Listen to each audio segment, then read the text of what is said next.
Chapter 14. In Iconium they entered the synagogue of the Jews together, and spoke in such a way that a large number of people believed, both of Jews and of the Greeks. But the unbelieving Jews stirred up the minds of the Gentiles and embittered them against the brothers.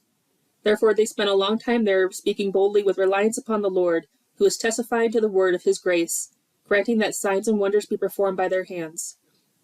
But the people of the city were divided, and some sided with the Jews, while others with the apostles. And when an attempt was made by both the Gentiles and the Jews with their rulers to treat them abusively and to stone them, they became aware of it and fled to the cities of Lycaonia, Lystra, and Derbe, and the surrounding region. And there they continued to preach the gospel.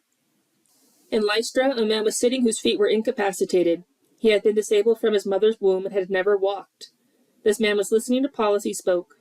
Paul looked at him intently and saw that he had faith to be made well, and he said with a loud voice, "Stand upright on your feet." And the man leaped up and began to walk. When the crowd saw what Paul had done, they raised their voice, saying in the Iconium language, "The gods have become like men and have come down to us." And they began calling Barnabas Zeus and Paul Hermes, since he was the chief speaker. Moreover, the priest of Zeus, whose temple was just outside the city, brought oxen and garlands to the gates, and wanted to offer sacrifice with the crowds. But when the apostles Barnabas and Paul heard about it, they tore their robes and rushed out into the crowd, crying out and saying, "Men, why are you doing these things?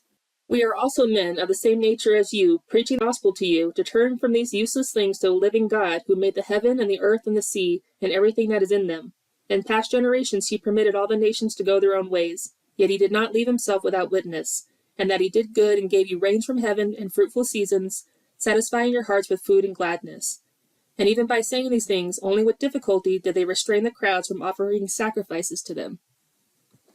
But Jews came from Antioch and Iconium, and having won over the crowds, they stoned Paul and dragged him out of the city, thinking that he was dead. But while the disciples stood around him, he got up and entered the city. The next day he left with Barnabas for Derbe. And after they had preached the gospel to that city, and had made a good number of disciples, they returned to Lystra, to Iconium, and to Antioch, strengthening the souls of the disciples, encouraging them to continue in the faith, and saying, "It is through many tribulations that we must enter the kingdom of God." When they had appointed elders for them in the church, having prayed with fasting, they entrusted them to the Lord in whom they had believed.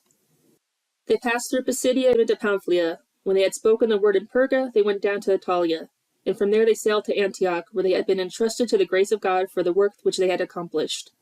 When they had arrived and gathered the church together, they began to report all the things that God had done with them, and how he had opened a door of faith to the Gentiles, and they spent a long time with the disciples.